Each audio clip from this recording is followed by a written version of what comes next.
going in depth on some issues at the Austin City Council, and members took them up last night during last night's meeting. Here to break it down for us, Mike Kanin from the Austin Monitor. Good morning. Thanks for being with us. Good morning. Thanks for having me. So one of the issues is the DNA lab in the city. Victims advocates are calling on city leaders to reopen APD's DNA lab because it had closed down for some issues. Now, here's what one sexual assault survivor told city leaders.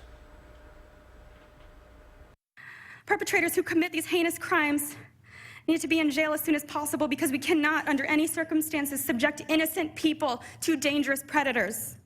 But keeping the lab closed and not passing these amendments is doing just that, subjecting innocent people to dangerous predators. Okay, so when you hear that and you hear such an emotional plea, it's hard to not want to take action on that. So what they're asking the city to do is to reopen it.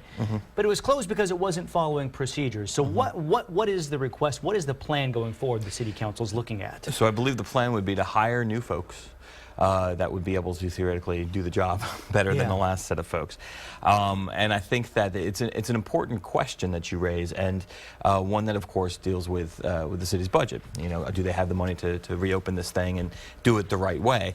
The impact that they're projecting on the budget this year would be about $1.9 million. We reported earlier this week that they're already short $1 million, which is no easy sort of shuffle. But the other thing is that $1 million on top of the $1.9 million they would be short. Well, it's not just the $1.9 million. That's the thing. There's a whole host of items that they're going to have to go through when they're doing the budget. It's a menu, they call it, to decide sort of what they're going to put on there.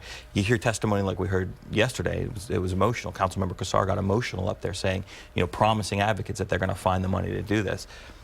It's going to be a really difficult conversation for council moving forward. It's clearly something that needs to be squared away one way or another. Another issue that came up was the rights of construction workers here in Austin. There's been so much construction going on, and now the city council passed an ordinance that says, hey, contractors, if you give these workers certain rights, we'll make your permitting process easier. What was the idea from the council members about how this is going to work? Obviously, the majority thought it is going to work. So it's sort of like, and the Chamber of Commerce compared it to sort of negatively to a toll lane where you're allowed to go 5 miles an hour. We'll get to that in a minute.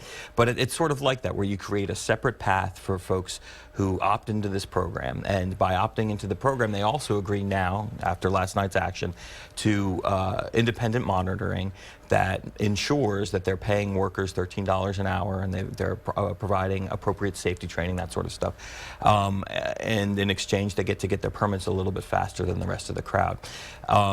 Because of the new regulations that were imposed yesterday by council, groups like the Chamber, the Home Builders Association, are saying that nobody's going to really want to get into this lane because the rules are a little too strenuous. They have 60 days sort of to get the rules down, how they're going to do it. We'll see what happens. There has been a lot of criticism from industry about the new regulations. Really interesting to see how that one's going to develop. The concern, basically, that the benefit of the expedited permit is not worth the cost that they would have to go through. That's what they're saying, yeah. Mike Kanin from the Austin Monitor, thank you so much. We appreciate it. Thanks so much for having me. All right, time now is